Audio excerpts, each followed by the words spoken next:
Welcome to the Mayor's Take. On this episode, we get a chance to talk to the very own Mayor Stephen L. Reed with his very own podcast.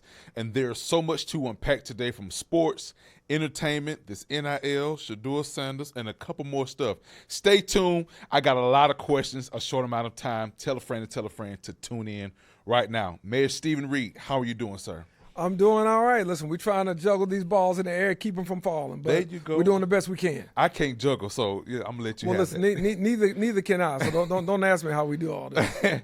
So I have to ask. I seen the jersey on. I'm like, you got the 57. It's got the Alabama State Turkey Day Classic stuff. Tell me about this jersey you got on, because I want one for myself. Well, listen, I don't know if we can do that. Okay. You go in a little. You may have to put in a little work down with the city. See, the 57 is not because I was a scrub and I couldn't get like a single digit. You know how they used to give some of the guys Correct, the right. bad numbers that you didn't really want when you're in Little League. I'm gonna tell you a quick story. I couldn't get the number I wanted. I wanted number 4 in high school, and I got to college. Upperclassmen had number 4. So I was in my feelings, about that. So by the time the upperclassmen graduated and they offered me the number, I said, y'all can keep that number. I don't even want it no more. You have established your own number. But you know what? What? I still wanted that number. To this day, I still think about, man, I should have got that number 4. So look, lesson number 1 for this show real quick. Don't let your pride get in the way. There you go. Don't let it get in the way. But no, this is our jerseys we got for the city council and the mayor for the Turkey Day Parade. And 57 is because I'm the 57th mayor of the city. And so we're in, HBCU Classic, spring promo season. So we've got all the games coming up this fall. And we just announced the Morehouse Tuskegee Classic. We're moving here to Montgomery in October. It's going to be a doubleheader on the same day as ASU's homecoming. So we're going to have a whole HBCU weekend like no other city has had before. So just get ready. Get your hotel rooms now so you're not complaining that the Renaissance is sold out and everybody else. Trust me, it's going to be a live weekend in October. I'm telling you, talk about it. It's going to be a lot of cocoa butter smelling in the air. Do you hear me? So I still can't get no jersey. I got to ask. Listen, we might be able to work something out. If Shedeur Sanders can work something out, by round 5, then we can probably get you a jersey. Now, see, why we on that? I thought it was a Colorado jersey. That's what I thought it was. Now, somebody copied off somebody. Well, look, I think the Bucks copied off the Hornets. It's Hornet Nation. And speaking of Hornet Nation, let me just say this. Go ahead. I'm looking real 80, 90-ish with my hair, because Boo Man over there at Heritage Barbershop wasn't in place. So we might have to take this show to his barbershop. We got to do that. So I get my hair cut on time. We're going to have to do that. So I'm going to go ahead and say that right off top. We coming. What Colorado say? We coming. We coming. We ain't hard to find. We're gonna set it up. So speaking of this, there's been a lot with this whole NFL draft. What went on? What happened? I'm gonna give you a snippet of my mind, my creativity. Okay. All right. But then I want to hear your take. So this is my idea. One of the best college quarterbacks in college football went in the 4th round. Fifth round. Yeah. Number 144 in this situation. It was down there. I stopped counting. It was his arrogance, cockiness, the whole 9. Now, I heard from somebody, I don't know, mayors to the streets, they said that part of the reason they did that was to get ratings, because nobody never watches after the 2nd round. Okay, that's fair.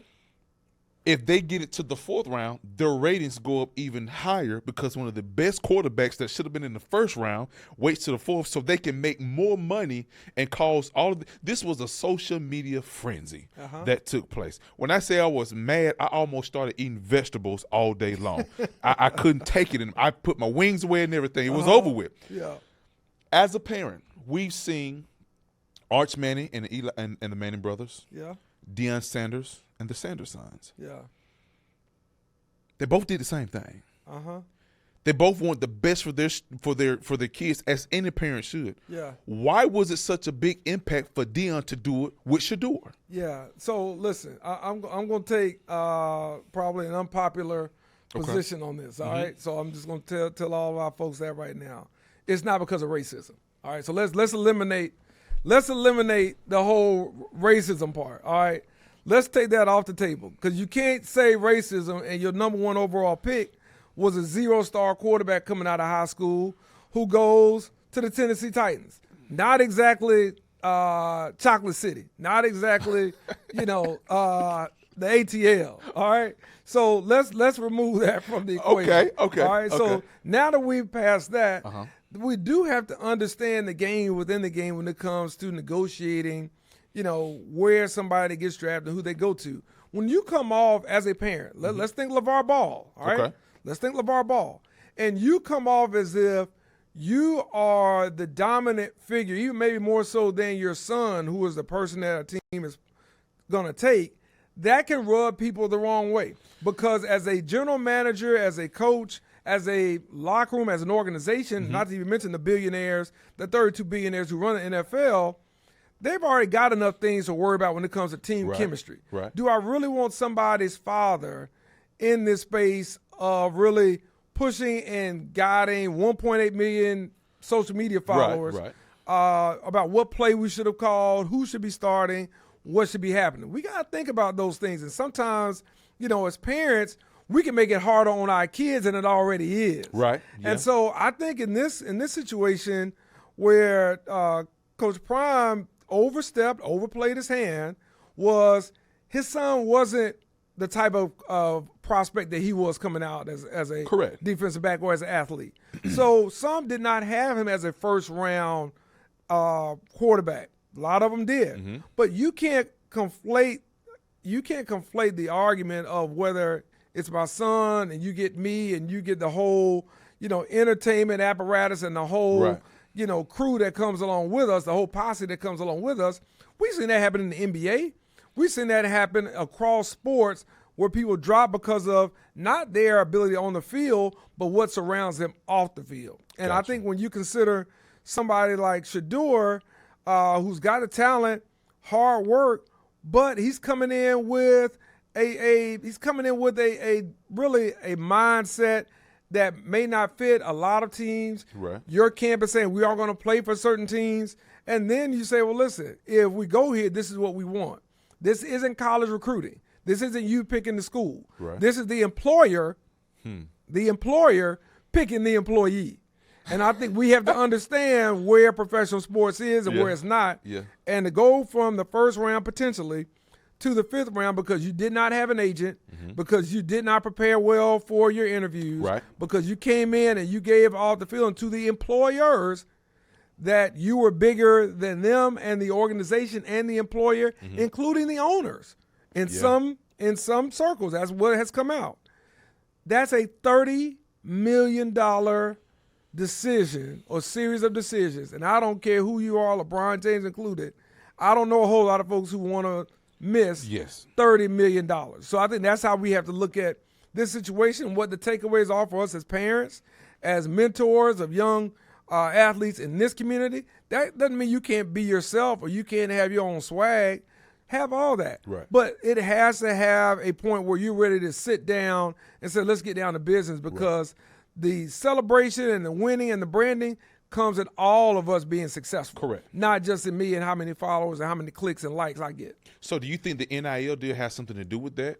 Because, again, in my personal opinion, if you're already getting paid millions in college, you're going to expect more money going to the NFL. Right. And the NFL does have – we had an off-air podcast with me and some of these gentlemen out in here, and we were talking about that.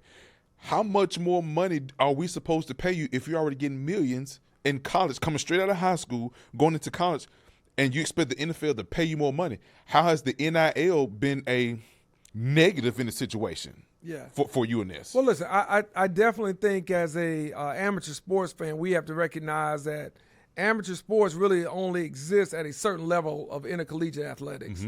When you get into the big revenue-sharing sports, including now girls basketball, you aren't in amateur athletics. Now, listen, it has long been that way in tennis, golf, track and field, and other sports.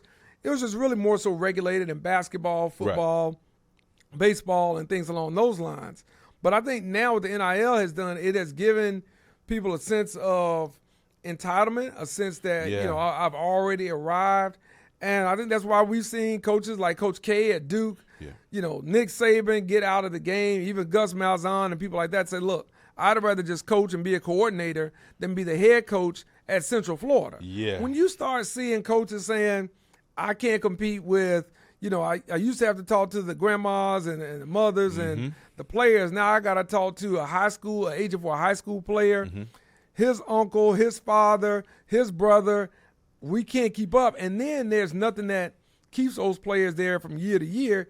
You get into dangerous territory. So when we start seeing it in the high school ranks at that level, to me it takes a lot of the purity out of the game, and maybe that has been long gone. But it certainly changes how these young athletes, not only approach what they're doing in college, but how they approach what they're going to be doing at the next level. Do you think, and I'm going to go down to the high school level, do you think they deserve to have something to be financially compensated for in high school? Listen, not to me at a high school level, all right? Not to me at the high school level. They putting their bodies on the line. Yeah, listen, if somebody can show me where the high schools are making revenue off of that, and I don't mean it's coming back into your booster club or coming back into your school, but there has to be, listen, I guess everything can't be for sale. All right, let me say it like that. So if everything, where you go to church, where you go to school, where you live, everything can't be about who's endorsing who and what. You got to have some levels of principles, and I would say morals, that ground you in a sense of who you are. If you are for sale, you're a walking billboard, then you're going to be treated as such. And a lot of those players who've been doing it, whether it was in basketball, I think probably more so than high school football over the last several decades, those are the guys that wash out. Those are the guys that transfer from school to school, state to state, and try to get there, and they wash out because they don't really have that foundation, that's needed. Versus if you're going to Percy Julian, if you're going to Jag or Carver or, any of our schools in this area, Pike Road, any of our schools around here or anywhere that, folks are watching that, there ought to be a level of, community pride in that, a little level of neighborhood pride. You looking at me funny. Like that. If we're going to say that. Okay. You take that same 16-year-old student, ABC student. They go to work at Wendy's, Publix, or Chick-fil-A after school. And they get paid to do that. Right. They're working to get compensation for the work that they're doing. Right. But we can't do that for sports. Listen, I think, you start going down a slippery slope. Because now you start a bidding war. So let's say I'm a junior at Park Crossing. All right? And let's say, Thompson High School in Alabaster got the big boosters. And they say, well, we're going to not only move my arm, because they've been doing that for years. That's been going on. We're going to move, but we're also going to pay you. All right? Let me take it. I'm going to bring it closer to home. Let's say Montgomery Academy starts saying, okay, Carver High School, Wolverine Nation, y'all going to do this, but we want our starting five to look a certain way so we can dominate. And we think we have just a little bit more money than that public school on the west side of Montgomery. Right. Now, if we start to pluck and we start to interfere with your folks, and we say, not only are we going to move you across town, but we're going to pay you, and we can do that, or Catholic or St. James starts saying to Percy Julian and start saying to Park Crossing and Jag, well, okay. Now, where does that leave those who don't have, the wherewithal, the financial ability for their teams? You don't have a chance. We wouldn't have had that Park Crossing Girls High School State Championship in basketball. So you start going down a slippery slope when you start saying that, because then it becomes more about the haves and the have-nots. Right. And I'm just saying, I know a little bit of something, but not a whole lot of nothing. I tend to know who are the haves. Right. I tend to know who are the have-nots. So with this bill that I think that's being proposed for the state of Alabama, for these players with the NIL deal, you for it or you against it? I'm going to plead the fifth. Okay. I'm going to speak. No, this not the mayor's take. This is Daryl's take. I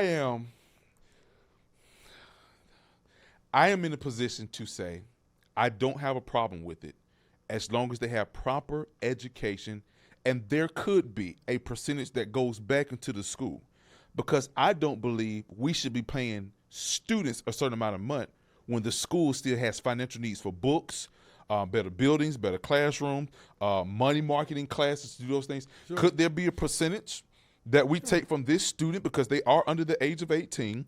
They are in a situation where they're still not considered a full adult until this certain age, where there is proper education for them to still have or be in the school, so it's not just about a money situation. Now, I know the people are not going to want to hear that. They don't take money at my child's mouth.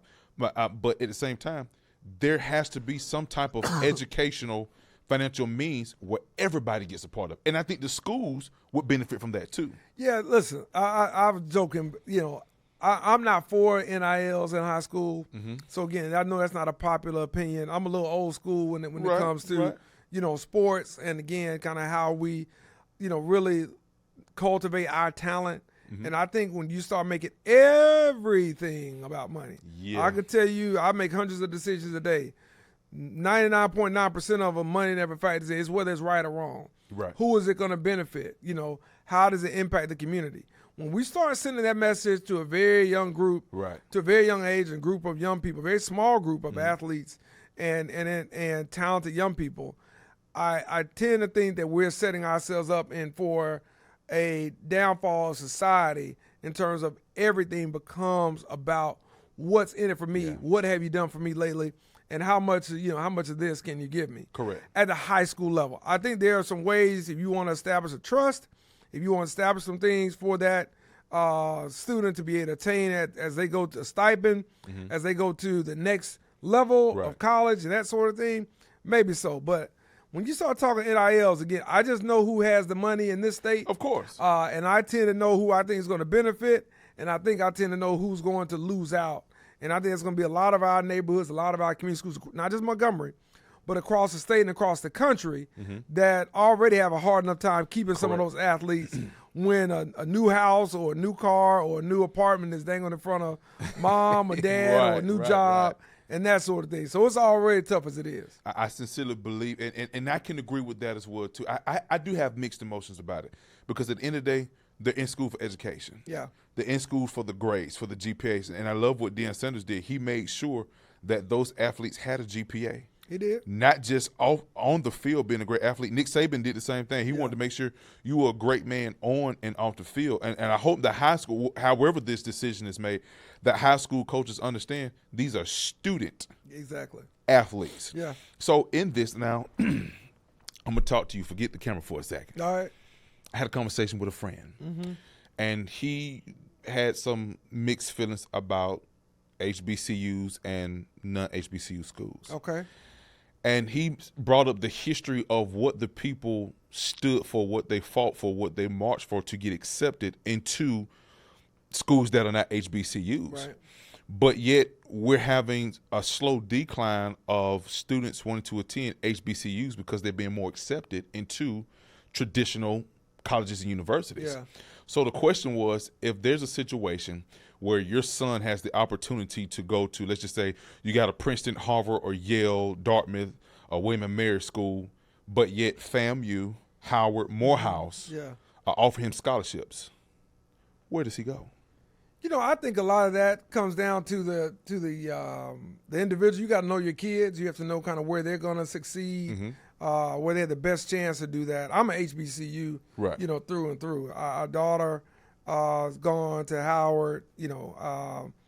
Both Tamika and I went to HBCUs, but we also went to majority schools for our advanced degrees. So I've always been kind of probably more along those lines of, you build your relationships and you really find out who you are in college. And I think the best place to do that is HBCUs. I mean, bar none. Your professional schools, for law school, medical school, your master's, okay, that for me has always been a little bit different. Right. But even with that, I think you got to know your kids. Now, HBCU can't undo in 4 years what you've been doing or hasn't been done in 17 or 18. Right. Right? So if you haven't really built your son to be in that type of environment, your daughter to be in that type of environment, that may not be the best place for them to succeed. So then to throw them into it may be detrimental to their overall growth and development if they haven't been exposed to our community in that way, at an early age. I think certainly going to, traditional schools has its place, but look, it's a lot harder now. I mean, we're in a different era where scholarships are being taken away, centers for African American studies and black student unions are being outlawed. They're rolling back the clock. So I think the question now has to be for those parents making decisions, do you want to send your kid into that environment? do you want to put them in that position? We've had family friends who say, you know what, I was the only, black student in AP calculus. I was the only one in this advanced course. I don't want to be in that anymore. I want to go where I can just be myself and I don't have to put up with all these things. There's been that feedback from, those close to us, but we've also had some who say, you know what, I want to go and do something different and see how I compete, whether it's the Ivies or whether it's, your top 20 or your top 30 schools, whatever it may be, and to see how it goes because I grew up cheering for that team on TV. I grew up wanting to play for that basketball team. So you have that, but ultimately, you have to take it on a case-by-case scenario. My oldest son, I think for sure will go to HBCU. That's in him. He kind of exudes that. He's connected. Youngest one, we're going to have to kind of see a little bit. He's one I got to watch. I'm not so sure where he's going to land, but, I tell him I know where my money's going. Right. Now, if you get a scholarship and you it's different. That's fine. But now, if you don't get that scholarship to cover everything, I just know where my money's going. So, and I got this from, I was watching the old video of Bethune-Cookman back when Deion Sanders was at Jackson State. And a lot of coaches wanted to go into HBCUs. Yeah. I think it was we call him Uncle Ed, played in Miami. Oh, Ed Reed. Ed Reed. Yeah. He was going to Bethune-Cookman. Right. And he talked about, he lost the head coach position because he talked about how bad the campus is. Sure. Now, if your child is used to, like you said, it depends on that child. If they're used to a certain style of living, college is college. College is a place where you need to learn how to fend for yourself, eat, time management. That's a whole thing. But you do have some HBCUs, they look good athletically, but the dorm rooms is like, excuse me. But yet you have your traditional schools where they have invested that money into situations. Of course, it can go both ways when it comes down to financial aid, who gets the money, who doesn't get the money. How do you still try to convey to get those numbers back up for students who do want to experience that HBCU culture? Nothing against any other traditional school, but who do want to experience the HBCU culture, but they have to fight this fact of the dorm rooms on where they need to be, transportation ain't there, my meal card ain't working. It's so much. How do you still persuade them to give that a chance? It's one that I think people, certainly parents, wrestle with all the time. It's like, you want to give them everything, but you also understand the world isn't going to give them everything. That is true. So some of it is, okay, there is a rite of passage, to some of this, right? So, I don't want to characterize any generation of young people, but you have some generations that may feel like because they have access to everything on their phones and they have access to Uber Eats and everything else that, everything is on demand. Well, life isn't on demand. Correct. And so, there's a part that says, hey, even though the dorms or the physical plant may not be where it is, let's take a Morehouse or Spelman versus an Emory or Georgia Tech, right? In Atlanta, only a few miles separating all of us, right? But two different worlds, right? But what I would say is the richness and the heritage of the HBCUs, including Clark Atlanta University and now Morris Brown back in the AUC, is one that is like a family that, when you go to Nana's house, you know what, you might have to deal with that window unit that ain't quite working. All right. But now you used to having your own thermostat outside your room. Yeah. But now something special about Nana's house. And when the family gets together, there's something that you can't put a price tag on. Yeah. And it's not only in terms of your physical comfort, it's your mental and your spiritual comfort. And I think in particular, in this day and time that we're in right now, as we sit in 2025, in particular right now, that it has more of a value on it than anything physical that you can imagine because of what's happening in the environment around us, in particular in the black community, and what things are being rolled back and snatched away and changed. So you have to be careful. Do you take the temporary convenience, over the long-term, I guess the long-term connection that you may have by building those bonds? Man, you remember when that meal card didn't work and we had to walk, a mile to go get our food. Listen, it's nice over in at Emory University. Right. But Emory University ain't gonna give you that food for the soul. Correct. Now, it may give you some great food. Yeah. And listen, I know enough friends who've been to Emory, graduated, all those things. It's not the same. Yeah. And so we just have to kind of think about it in that regard and say, listen, no different than our neighborhoods. Yeah. And I'll end with this. You know, a lot of our neighborhoods aren't what majority white neighborhoods are because the wealth, the household wealth in our city, in our state, in our country is not close. Right. So you take the nicest, black neighborhood, it doesn't compare to the nicest white neighborhood because the wealth is not the same. Correct. The question is some choose to be in those neighborhoods and to be questioned whether or not they live in those neighborhoods. Right. Some choose to stay in a nice neighborhood where they don't ever have to. Right. Yeah. Wonder they're going to be questioned they live in that neighborhood. Yeah. It's a personal choice. There are pros and cons that come with all of it. But I think when it comes to where somebody chooses to do their 2-year degree, their 4-year degree, there's nothing that beats the HBCU. I'm with it. Hands down, not at all. And it's something you said, and I'm going to be real brief with this, about going to, Big Mama's house or your aunt's house, that old feeling, them thick curtains. Yeah. They don't turn on the AC. Turn on the AC sometimes. But it always smell like they're cooking something. That's right. The butter bowls got food, not butter. That's right. You hear me? Sugar smacks, you think you got roaches in there. You know what I'm saying? You got what's the little blue cookie little bowl? That's right. There's supposed to be cookies in it. No cookies. It's sewing needle and thread. It's everything in there. Don't just reach in there. Oh, because you will get right. You better look. So it's just that that's a feel of history. That's a feel of home. That's a feel of Southern comfort. I don't care how successful you are. When you walk back into those houses, into those places, it just feels different. Yeah. It's a rich feeling. And the relationships are different. Yeah. I'm going to take a real hard turn. Okay. I wanted to ask you this the last episode. Yeah. It's about relationships, men and women. I know you was talking about the dating and all that cute stuff. What do you believe?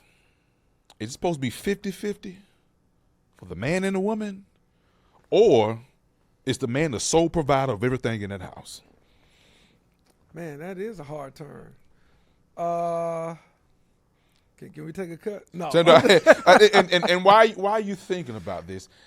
You have and there's so many ways you could put this, and because you have the independent woman who's got the degree, that's got the job, but you got a hardworking man that works on a construction site. He didn't have to go through school to get that same education, but he's still bringing the income. But because she wants an educated man, that's where her mind is. And this isn't for every woman. This is just for the people that are in this genre of the time of life. Yeah.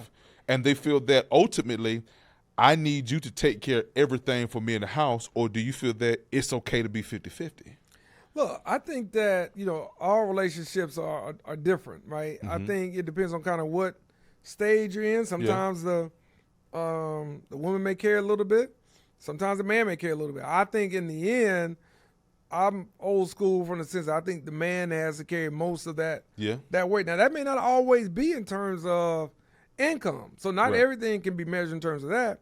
But I do think if you're going to lead, whether you've got degrees or whatever kind of job it is or not, you got to be prepared to deal with that responsibility. Right. And you got to be prepared to make sure you are carrying, your weight. And again, I think it ebbs and flows depending on times in the relationship, whether you're dating or whether, you've been married for years or even decades. I think things change. Some things are static, but I think a lot of things really come down to the couple, and it comes down to how they prioritize things. Yeah. And one couple may say, you know what, we're fine having, just one car and sharing it. Somebody else may say, no, I want 3. I want one for us, one for each one of us, and one for the weekend. Right.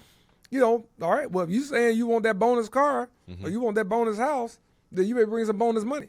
All right, so that comes along. All right. You can't do that and then say, well, me and the boys are going out to, Atlanta for, this game, the Falcons game. We're going to hang out all weekend. We're going, all right, well, then that costs a little bit. So you just got to know that's going to come with something, either in terms of time or resources or something else. You have to balance out. But I think, by and large, it would be great to say it should be 50-50. But more than likely, for me, the husband or the man has to be the leader. Of course. Should be the leader, ideally, in the relationship. Now, if you got you just a strong one, then hey, get out the way and let her lead in her way. But that doesn't excuse the man in that relationship from doing the things that men should do. I'm with it. I heard somebody say, you chose him. That's right. If you knew there was a mess before you found them, you're going to be stuck with that mess. I'm going to leave that alone. I'm out of it. So if I'm at home watching the game, I have one choice statement I'm going to make to you before I get done. Mm-hmm. There's a quote that I hear from this young man, and he says all the time, Lakers in 5. Uh-oh. It's not going to happen. I don't want to end off on a negative note. Leave it alone. Leave it alone. Take it out back. I agree. Because I don't know what LeBron James is doing or what he needs to do. But to the people, go Timberwolves. I'm not even Timberwolves fan. You going all in. I want him to lose. Man. I want him to lose. Why you want him to lose? Here, if you're going to be hyped, game needs to back it up. It's time to pack it up. Okay. It is time. There's nothing else he has to prove. Mm-hmm. He's got the most points. His son is in the league, well, the G League, whichever league he's going to be in, which is dead inside. And y'all fired the head coach. Because obviously LeBron felt like he wasn't needed. Maybe he should go into coaching. Maybe it should be that time. Deion Sanders did it. Right. Eddie George did it. You were the greats. Right. You're a Hall of Fame basketball player. Go coach. Right. Now, I know you may be a fan. I am. I want to submit to you. Let it go. Let it go. Let it go. There's nothing left. I don't think it's time to give it up just yet. I'm not counting them out down 3-1. With he and Luka, I think they take it one game at a time. I think the young coach has to understand you can't put 40-year-olds on the floor and play them the whole second half. You know, like this is church league or rec league out here. You can't do that back to back, games. So he's got to learn how to manage that bench and manage, their load management, if you will. But I'm not counting them out. I think the Wiley veterans still have a little something, and I don't put a 50-point game for Luka beyond him at all. So, and I said 50, not 40. So I've seen him do it. I think he's capable of doing it, and I don't put the Lakers out just yet. Oh, well, I love your faith. I love your confidence. I wish I had it. You wish you had it? Unfortunately, I don't. You've already packed it up and sold it up. So you're done. I see how they play, and I can't see them overcoming. Like you said, is his age a factor? Yes and no. He's still a great athlete, but does he have enough to just pull it out the tank? And especially, I don't think they're going to be at home this next game. They're going to the Timberwolves Stadium. It's going to be hard to play in there. That's true. And so the adrenaline, the game, the momentum, those are tough things to do. I love LeBron. I love what he does on and off the court. I love him as a father and as a husband and what he's doing in his community. But it's over. Just like that. It's over. I can't stand it. Wrap this up. All right, we're gonna see if it's really over or not. I'm not gonna count out King James in this one. Well, I'll give you some extra just for the people, but this is best for you. If they can win, I'm gonna let you pie my face on live. I'm gonna set a pie right here. Listen, okay, y'all heard that. If they come back and win, I'm not making any promises, but they come back and win, I'm gonna leave a pie right here. All right. I let you pie my face, but you know what? It ain't gonna happen. No. What you gonna do all that pie in that beard right there? It won't happen. It's not needed. But suppose you got all the oil and berries and everything else in that beard. So what you gonna do to all the berries? And you get some whipped cream and some sugar and some. What you gonna do? You're not gonna know what to do with that. The same faith you have in them winning is the same faith I have. They're gonna close it out. All right. I'm going to leave it here. I'm going to let the people decide. Please comment, share, and tag somebody because it's going down. Ladies and gentlemen, this is the Mayor's Take, the very own Mayor Stephen L. Reed. Any final words before we close out? Hey, listen, we're just going to tell everybody congratulations. This school year comes to a close. Yes. Listen, let it close the way it opened. Yes. On the right note, on the right foot. Congratulations to all the parents, all the high school seniors. College seniors out there, we wish you nothing but great things. And make sure you remember you can do some great things here in the city of Montgomery where great things have already happened. So let's keep some of that talent here. Let's bring it back wherever you go. We wish you well. We're praying for you, and we got your back. Got your back. This is the Mayor's Take. Have a great day.